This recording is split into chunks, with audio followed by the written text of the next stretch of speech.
Amém, irmãos.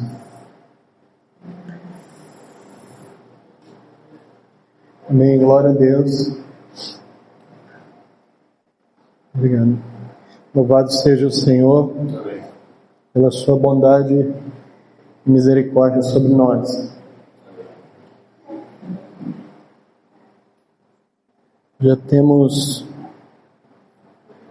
nos visto assim, o Senhor já nos falando nessa manhã, o Senhor direcionando todas as coisas, e assim eu creio que o Senhor quer que sejamos assim breves e diretos aquilo que o Senhor se propõe a fazer nessa manhã com as nossas vidas, né?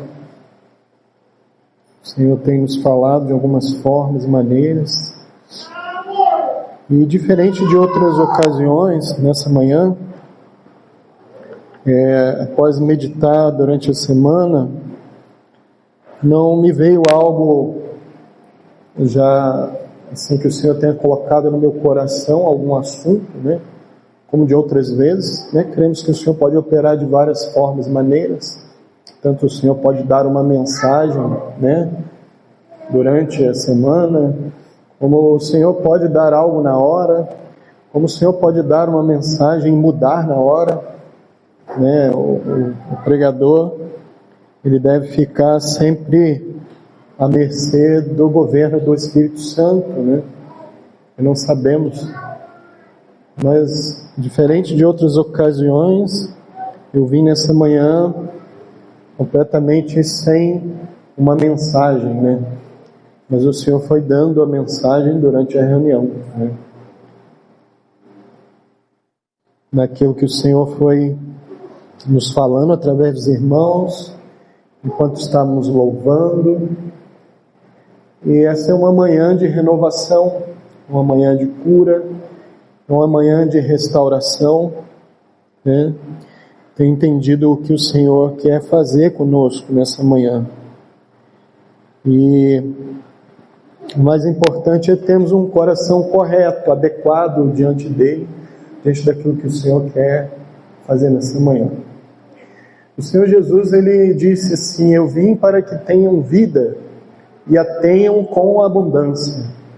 O Senhor não nos prometeu uma vida pequena, mas uma vida abundante, uma vida sobejante, transbordante, né? Como disse o salmista: unges a minha cabeça com óleo, meu cálice transborda.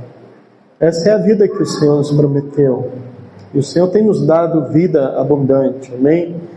E creio que estamos cheios dessa vida abundante, mas talvez não todos. Talvez você não esteja desfrutando o máximo que o Senhor tem para a sua vida, daquilo que o Senhor pode encher, até onde o Senhor pode encher. Depende de quanto espaço está disponível para Ele, no seu coração, na sua mente. O Senhor na última semana, nos disse sobre o seu amor por nós, sobre o amor.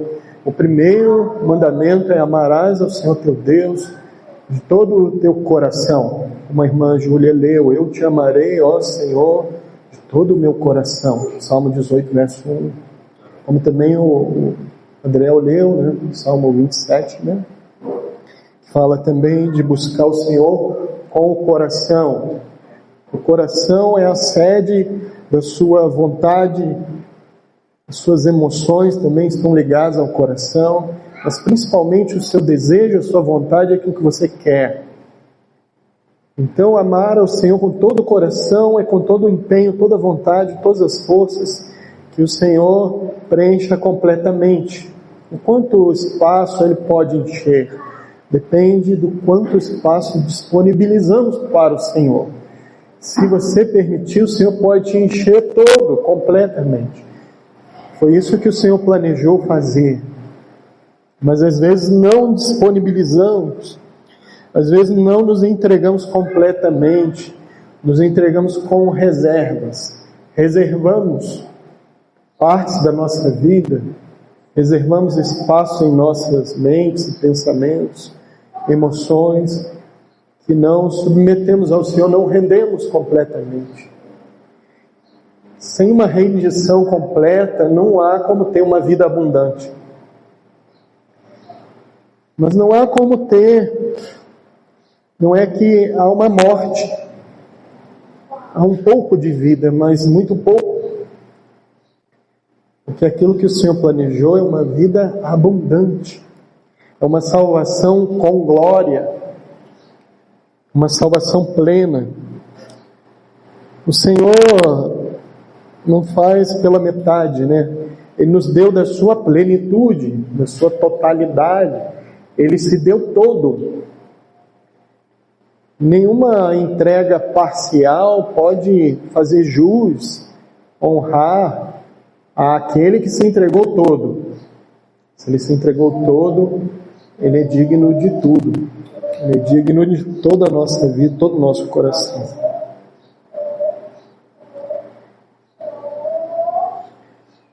Gostaria de ler uma palavra aqui com os irmãos no livro de Lamentações de Jeremias. Vamos ler essa palavra.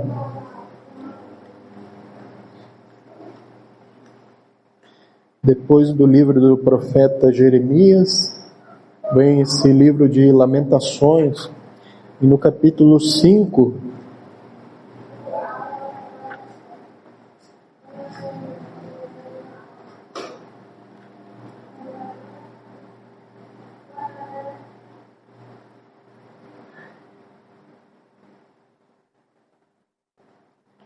capítulo 5 de Lamentações de Jeremias.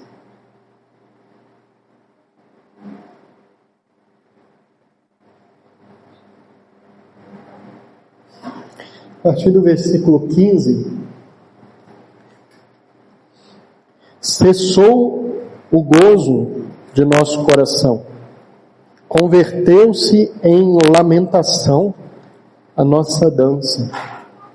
Caiu a coroa da nossa cabeça. Ai de nós, porque pecamos. Irmãos, como não podia ser diferente, o nome do livro é Lamentações. O que contém aqui são lamentações. A única lamentação genuína, permitida, é lamentar pelos seus próprios pecados. Nesse próprio livro há uma palavra que diz: de que se queixa, pois, o homem vivente? Do que você pode reclamar? Será que temos direito de reclamar da vida, reclamar das coisas, viver murmurando? A murmuração é pecado. Devemos dar graças ao Senhor por tudo. Mas há uma permissão para você se queixar, resmungar, reclamar pelos seus próprios erros, pelos seus próprios pecados. De que se queixa, pois, o homem vivente? Queixe-se cada um dos seus próprios pecados. Esse é um verso que está aqui em Lamentações 3, 39. Lamentações 3, 39. De que se queixa, pois, o homem vivente? Queixe-se cada um dos seus pecados. Esquadrinhemos os nossos caminhos, experimentemo-los e voltemos para o Senhor. Levantemos os nossos corações com as mãos para Deus nos céus, dizendo: nós prevaricamos e fomos rebeldes, por isso tu não perdoaste. Cobriste-nos de ira e nos perseguiste, mataste, não perdoaste. Então são lamentações pelo pecado. Voltando, Lamentações 5, verso 15, diz: cessou o gozo no nosso coração. Se tem algo que tira a alegria do coração, é o pecado, é pecar contra Deus. Mas especificamente, nessa manhã, no momento em que o Johan estava falando, ele estava falando sobre esse profeta Jonas, e o pecado de Jonas, uma das situações ali, foi a falta de misericórdia, como o irmão disse, a falta de misericórdia para com um povo que parecia muito justo que eles, os assírios, fossem punidos. Sim, a forma As formas de tortura que os assírios infligiam ao povo de Deus eram as mais bizarras, absurdas torturas. Eles realmente eram cruéis com o povo do Senhor, o povo de Israel. Então isso foi alimentando um sentimento de vingança em Jonas. Deus, ao enviar Jonas para pregar arrependimento em Nínive, era uma prova terrível para ele. Ele teria que ser muito quebrado pelo Senhor para conseguir ter um coração de misericórdia e compaixão. O pregador deve estar cheio de compaixão, movido por compaixão.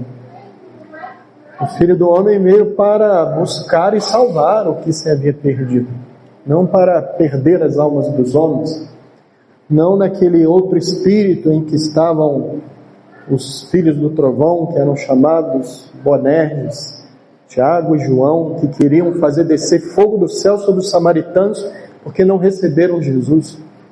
Esse é um outro espírito de vingança, de fazer descer juízo. E como o irmão testemunhou, glória a Deus, sim, pelo testemunho prático. E realmente, abrindo um parênteses aqui dentro do que o irmão disse, né, sobre o casamento, né? Abrindo um parênteses aqui. Um tempo atrás eu estava meditando sobre o treinamento de Jesus com os discípulos. Essa tarefa difícil de Jesus, treinar aqueles homens para o suceder na obra. Que tarefa difícil! Homens, né, como nós, os discípulos, cheios do ego, pareciam crianças disputando, pareciam mimados disputando quem era o maior, como nós. E Jesus, uma difícil tarefa de treinar aqueles homens, capacitá-los. Difícil tarefa para qualquer pessoa, mas Jesus não era qualquer um. Jesus é o mestre dos mestres, ele é o maior de todos os capacitados a ensinar. Ninguém teria a melhor maneira de treinar e ensinar e tratar o caráter dos discípulos, senão Jesus Cristo. Ele também é o nosso Senhor, nosso mestre, está nos treinando. E a certa altura da meditação eu fiquei pensando que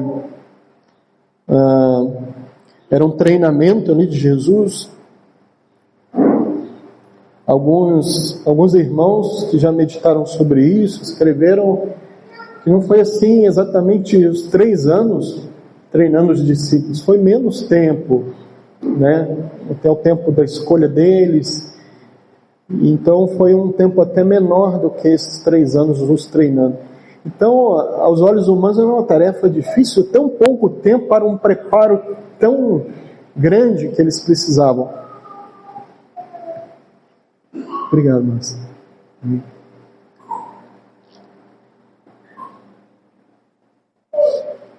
Mas o Senhor conseguiu. Glórias ao Senhor. Mas eu fiquei pensando que acho que muitos daqueles discípulos ali não eram casados, alguns eram, mas o próprio casamento é um grande treinamento. É um grande treinamento. É um lugar de treinamento. É um lugar onde somos muito provados, né? Há jovens casais aqui, há casais também com mais tempo, né? Como o Walter e a Lenina, um exemplo de um casamento muito longo, mas é um treinamento. Às vezes é um campo de batalha, batalha de egos.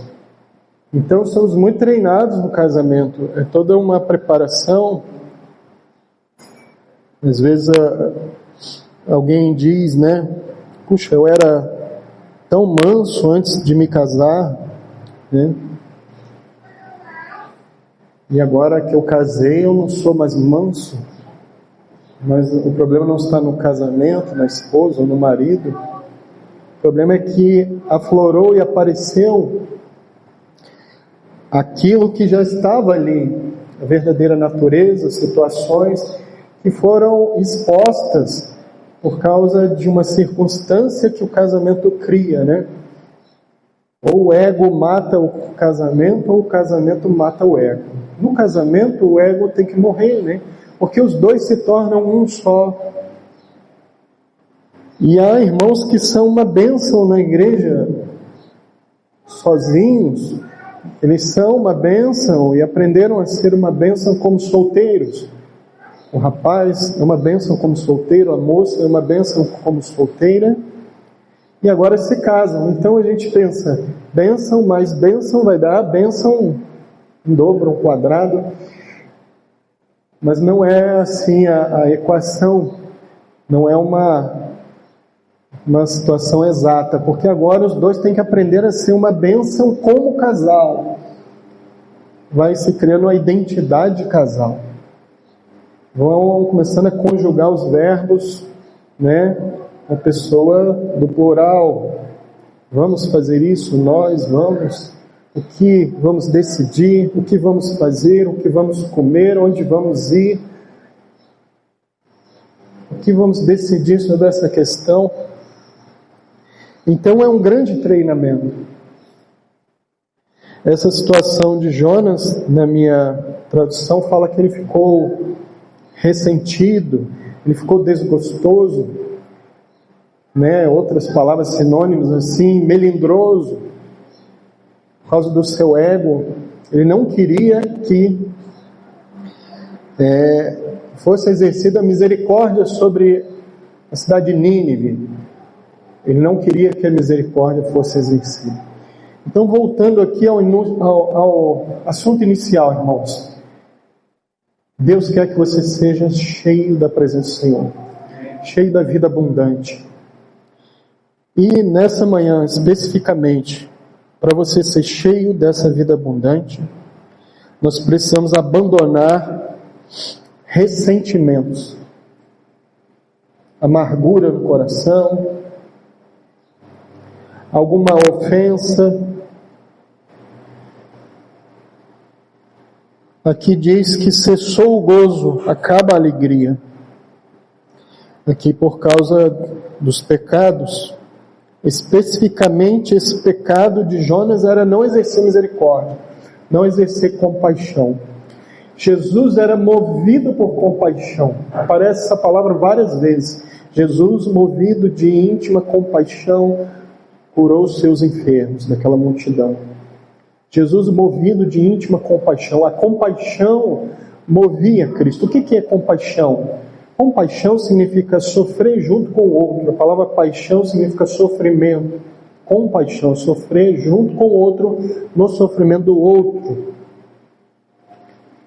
Só teve uma pessoa que Jesus não teve compaixão, foi de si mesmo. Quando Pedro disse, que na verdade era o inimigo na mente de Pedro, disse: Senhor, tenha compaixão de ti mesmo. Isso de modo algum te acontecerá de morrer, de sofrer e morrer.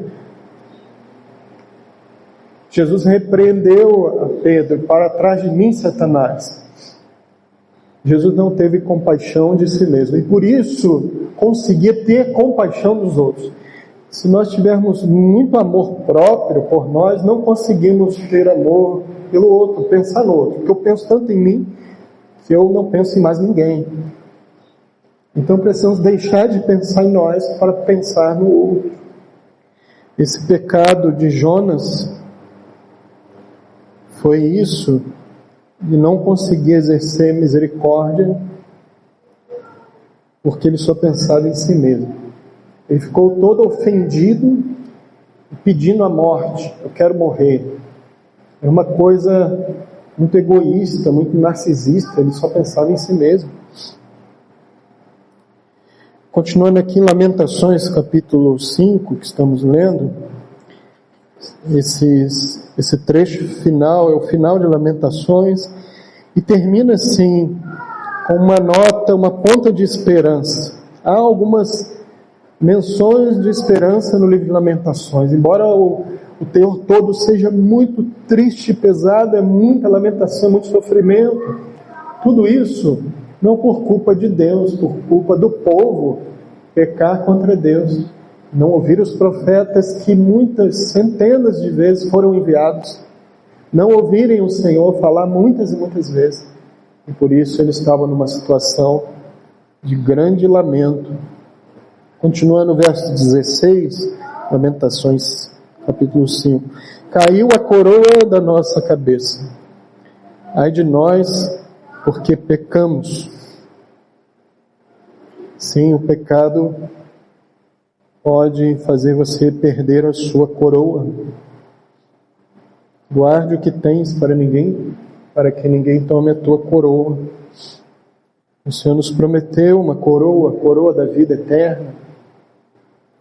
Essa coroa está guardada para aqueles que amam a sua vinda.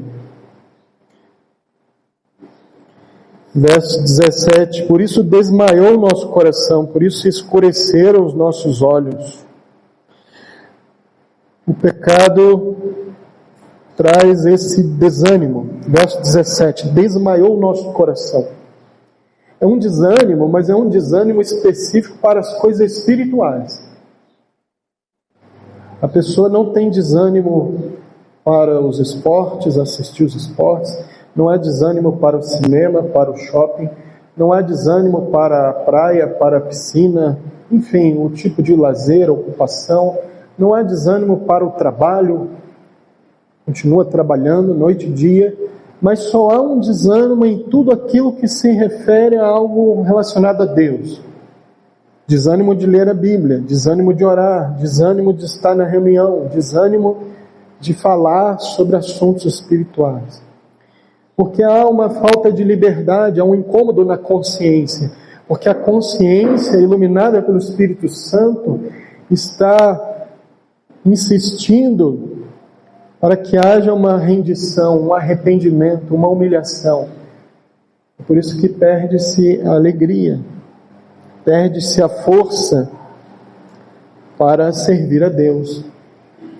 A palavra de Deus diz que até os jovens, eles se cansarão, porque não é a força natural do jovem. O jovem é forte. Há muitos jovens fortes fisicamente, na plena juventude, no auge da sua força, mas que não têm força para seguir a Deus. Então estamos falando aqui de uma força espiritual. O contrário também é verdade. A Bíblia diz, há uma promessa maravilhosa, qual Salmo 90 que diz que os idosos, os velhos até na velhice darão frutos. Qual Salmo é esse? 9:2? Mas há um segredo ali, da força. 9:2, Salmo 9:2, diz que mesmo os mais velhos, idosos, eles terão força para seguir o Senhor. Os que estão plantados na casa do Senhor, olha só, irmãos, eles têm as suas raízes junto às fontes de água, amém? O Senhor é um manancial de águas vivas. Esse é o segredo de ser um ramo frutífero. A Bíblia diz, José é um ramo frutífero. Ele está plantado junto às águas. Você e eu, nós devemos estar junto às águas vivas, manancial de águas vivas. Devemos estar sempre bebendo do rio que corre do trono de Deus, que vem do seu trono, do seu governo. É dali que vem o rio de vida, do seu governo sobre nós. Enquanto estivermos debaixo do seu senhorio, do seu governo, haverá um rio fluindo. Amém? Você crê nisso? Um rio de vida que flui. Há duas visões assim tremendas no livro do profeta Ezequiel. Uma visão está no capítulo 37, onde o profeta vê um vale de ossos secos. Estavam muito secos. Mas é dada uma ordem ao profeta de profetizar sobre aqueles ossos secos. Ali só havia morte, havia ossos secos. O vale de ossos secos. Capítulo 37 de Ezequiel. E ele começa a profetizar e começa a haver um mover ali do Senhor. Cada osso se junta ao seu osso,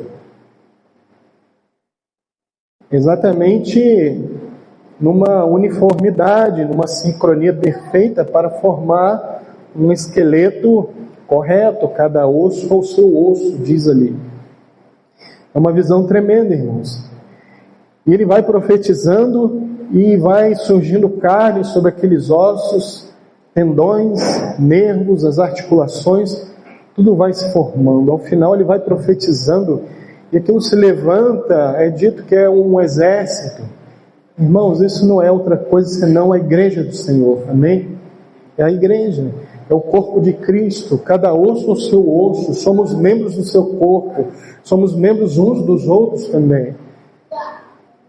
Essa é uma visão tremenda. Depois é dito ao profeta para profetizar: vem dos quatro ventos, ó Espírito, sopra sobre esses ossos para que vivam. Ele vai profetizando e vai tomando forma, né? Não necessariamente nessa ordem que eu disse, né? No início que ele já vai profetizando sobre o Espírito, e o Espírito vai movendo, né, todas as coisas. E há uma outra visão que sucede a essa, que já está não no capítulo 37, mas no 47, 10 capítulos após, ele vê o vale de ossos secos e se formar um exército. No capítulo 47 é que tem a visão do rio que corre do trono de Deus.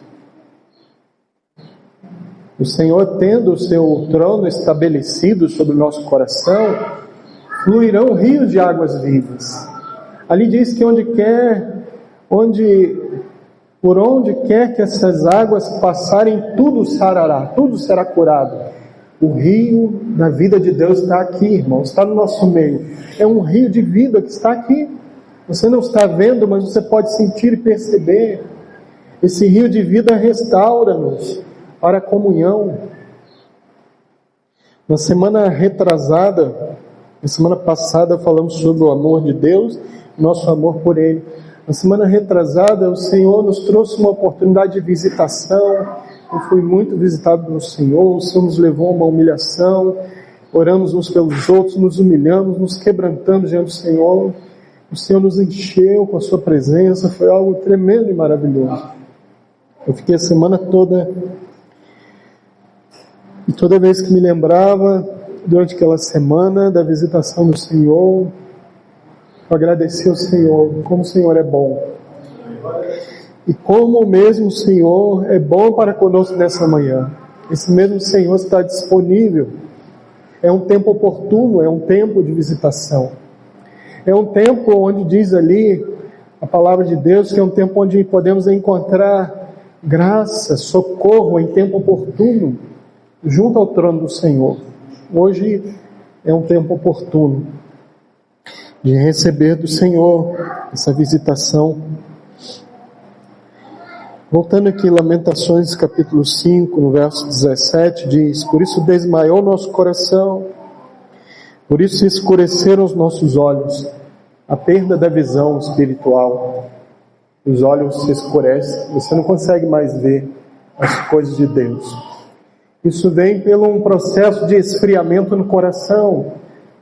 O seu coração vai ficando frio, insensível, por não exercer misericórdia e amor, vai tendo um endurecimento, você não sente mais o Senhor como antes. Como antes. Verso 18: pelo monte de Sião que está assolado andam as raposas. Tu, Senhor, permaneces eternamente, e o teu trono de geração em geração. Por que te esquecerias de nós para sempre? Por que nos desampararias por tanto tempo? Converte-nos, Senhor, a Ti, e nós nos converteremos. Renova os nossos dias como dantes. Por que nos rejeitarias totalmente? Por que te enfurecerias contra nós em tão grande maneira? São lamentações, irmãos. O Senhor não nos rejeitará para sempre, amém? Ele está conosco. mas que possamos fazer esta oração nessa manhã no verso 21. Converte-nos, Senhor, a Ti e nós nos converteremos. Renova os nossos dias como dantes. O Senhor quer nos renovar nessa manhã, como antes. Aqui está falando de alguém que antes estava forte no Senhor, estava bem em Deus, havia paz, havia comunhão, mas hoje já não está como antes. Mas o Senhor traz renovo, traz restauração, a esperança, diz a Bíblia, até para a árvore cortada, ao cheiro das águas, ela brotará. Aleluia. Deus é um Deus de esperança, de graça, de vida. E se nós cremos no Senhor, como diz a Escritura, vamos ler aqui, João capítulo 7, é uma promessa do Senhor, e que se cumpra esta promessa nesta manhã. Evangelho de João, capítulo 7, versículo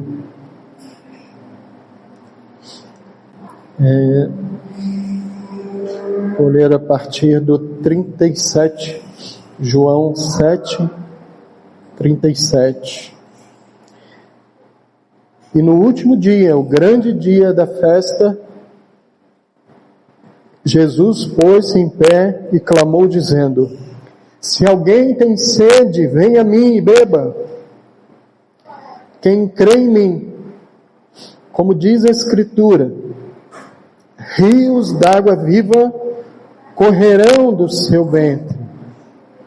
E isto disse ele do Espírito, que haviam de receber os que nele crescem, porque o Espírito Santo ainda não fora dado, por ainda Jesus não ter sido glorificado.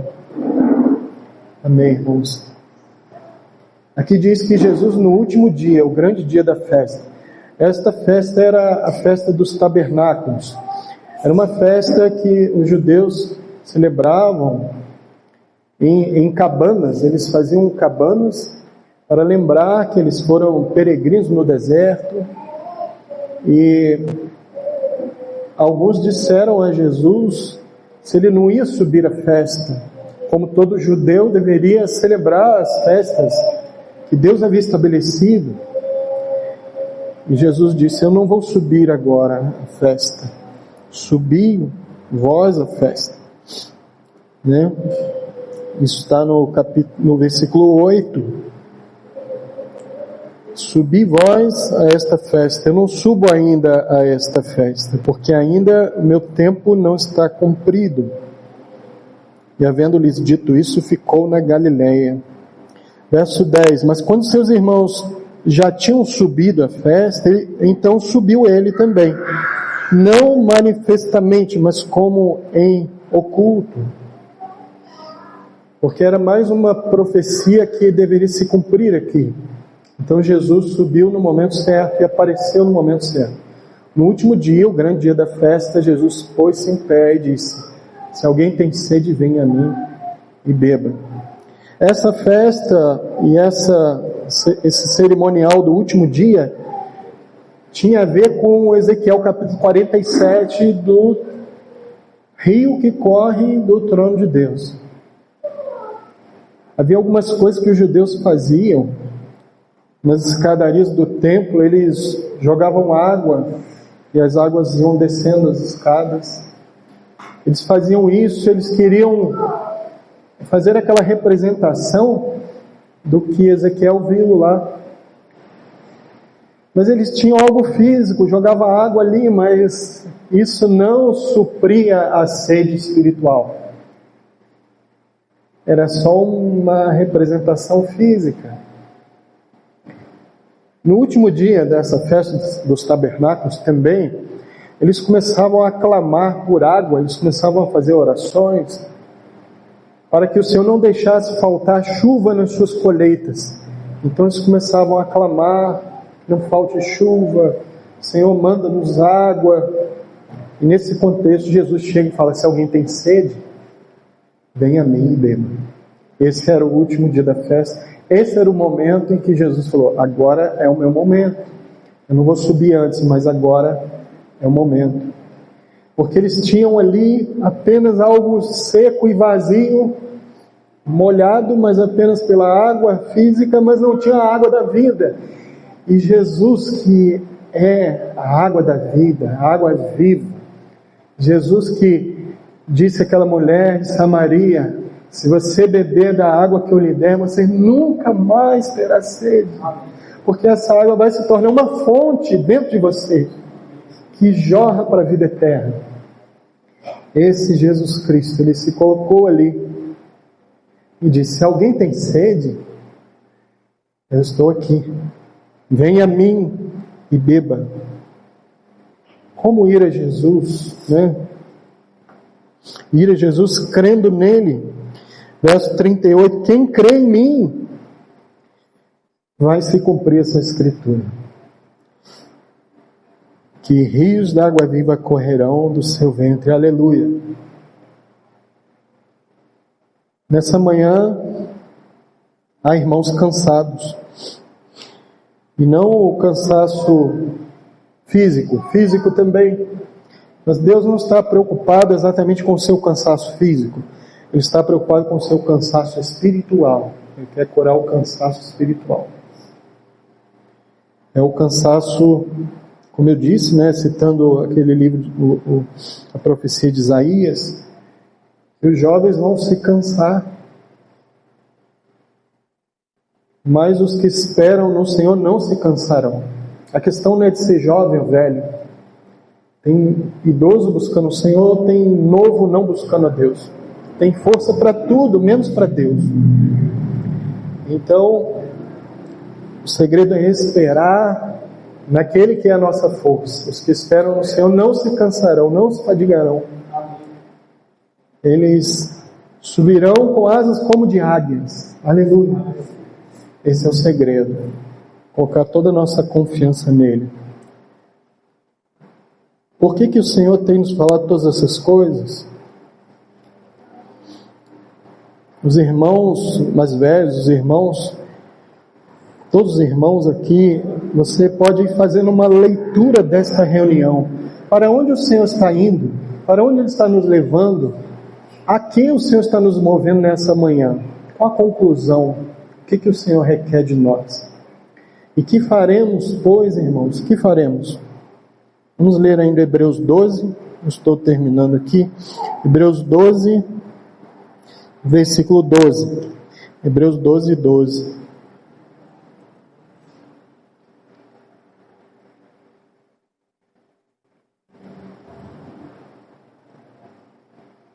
Diz assim: portanto, em primeiro lugar, que esse portanto é uma conclusão daquilo que ele vem falando. Ele vem falando sobre a disciplina. Como um pai corrige o filho que ama, o Senhor nos corrige. Entenda a correção não como apenas no sentido de uma bronca, chamar atenção, uma repreensão, mas correção é corrigir o caminho, fazer uma correção na trajetória. Quando alguém está se desviando do caminho, o Senhor é misericordioso, Ele não permitirá que você venha a sair da trajetória que Ele já traçou para a sua vida. Amém? E aí, quando Ele fala de correção, Ele traz uma conclusão no verso 12: portanto, tornai a levantar as mãos cansadas. Essas mãos estão cansadas, como eu disse, não é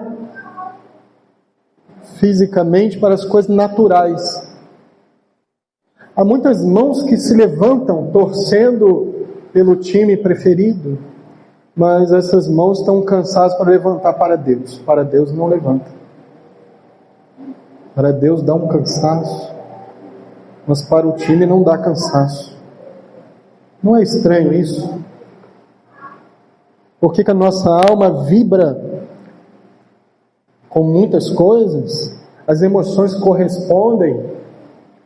Um filme, uma série, algo que o que te move, o que te impressiona, o que te deixa feliz?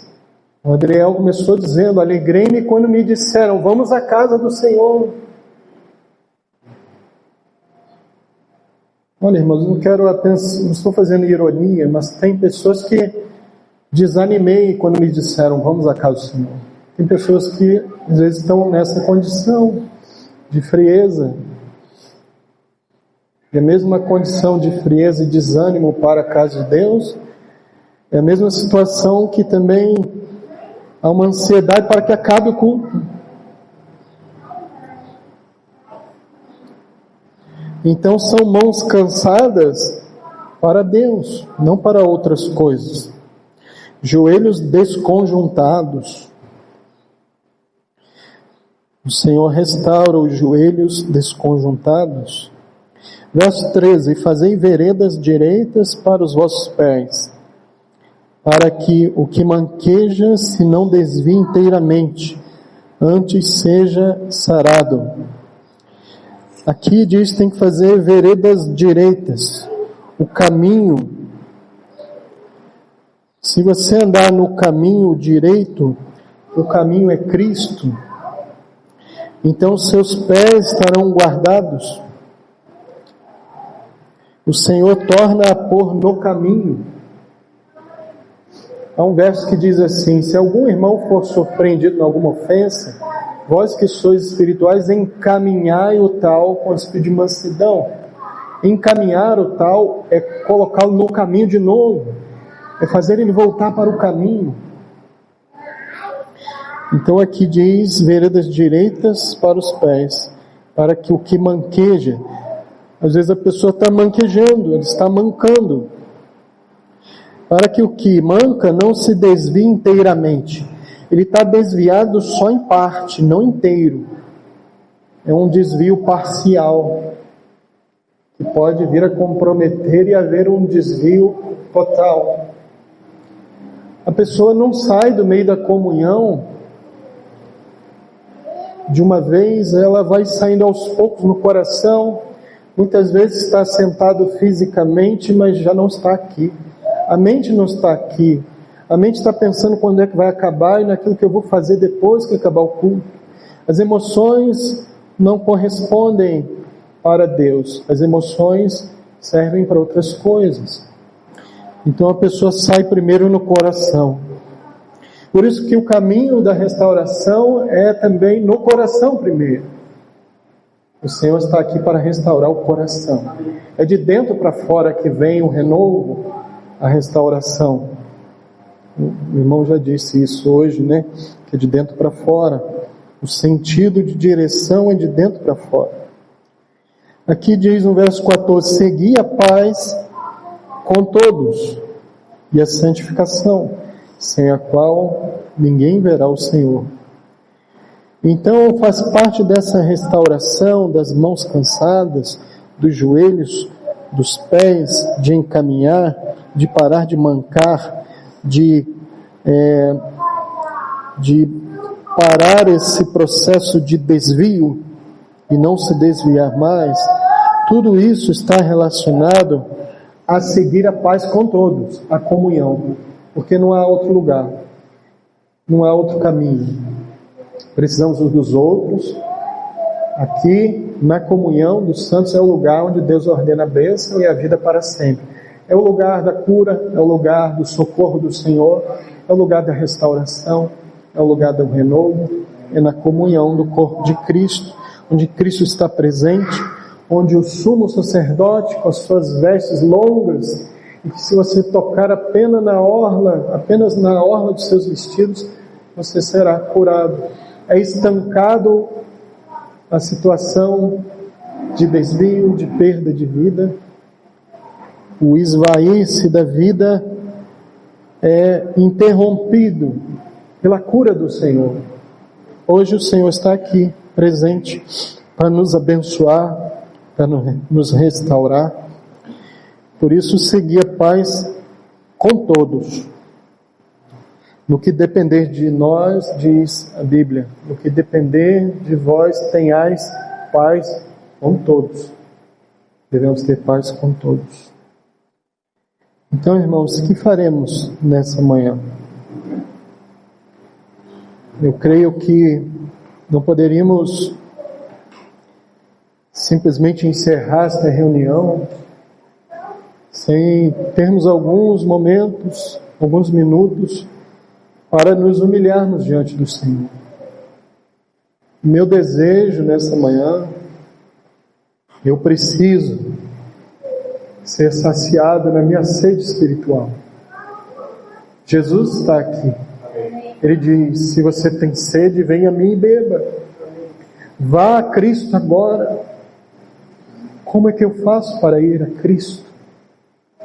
Fale em seu coração, na sua mente.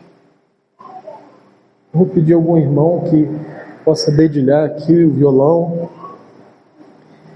E esse momento é você e Deus, é você e o Senhor. É você e Deus nesse momento. Não se distraia com nada. Feche os teus olhos. Pare por alguns momentos. Reflita sobre a sua vida, como você vem vivendo até aqui. Deus tem falado com você.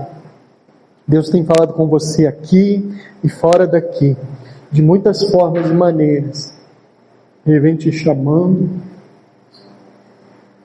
e o Senhor chama nessa manhã também. O Senhor chama: venha a mim, você que está cansado, você que está sobrecarregado, venha a mim, eu vou te aliviar. O Senhor promete isso na sua palavra. Ele é o alívio, Ele é o socorro, Ele é a fonte de águas vivas. Clame ao Senhor nessa manhã, peça ao Senhor. Você precisa das águas vivas na sua vida, no seu casamento. Você precisa do fluir do manancial de águas vivas. Entre cada casal tem que ser o Senhor, manancial de águas vivas. Na sua casa você precisa dessa fonte inesgotável de vida. Que você seja uma fonte. O Senhor se propõe nesta manhã aquilo que Ele disse para aquela mulher que experimentou tantas coisas e não pôde ser saciada. Ele disse àquela mulher que procurou em muitos relacionamentos com muitos homens, mas nunca foi saciada nos relacionamentos. Mas Jesus disse para essa mulher: se você beber da água que eu te dou, você nunca mais terá sede.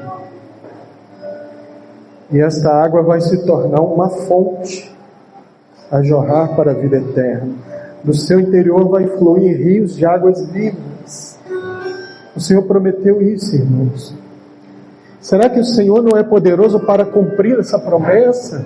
Sim, certamente. Mas depende da sua sede.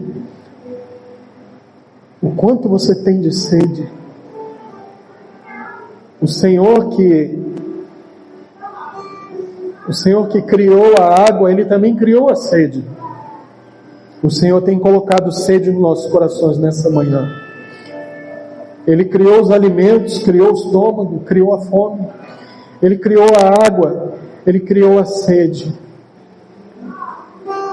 Então, cada pessoa nesse mundo, ela já nasce com sede de Deus, já nasce vazio, precisando de Deus. Todos nós precisamos do Senhor, porque a Bíblia diz que todos erraram, todos pecaram e carecem, necessitam da glória de Deus. Há uma sede da glória, há uma sede. Quando não conseguimos exercer perdão e misericórdia, a misericórdia que falta tanto na gente, que faltou ali em Jonas, tem de sobra em Deus. A misericórdia que você não consegue ter, não consegue perdoar, em Deus é tão abundante. Esse Deus vivo te enche de amor nessa manhã para perdoar, te enche de amor para restaurar os relacionamentos. Você precisa abrir mão de ressentimento, de amargura, de raiz de amargura. Perdoe, perdoe, perdoe, mesmo que a pessoa não te pediu perdão ainda, já libera perdão e perdoe para que você esteja livre. Que nenhum ressentimento, que não traga à memória ressentimentos, falhas, erros. Irmãos, o Senhor está restaurando a unidade entre casais, entre pais e filhos, filhos e pais. O Senhor restaura. O Senhor prometeu que ia converter o coração dos pais aos filhos, dos filhos aos pais. Ore nessa manhã, Senhor, converte-nos e nos converteremos a Ti.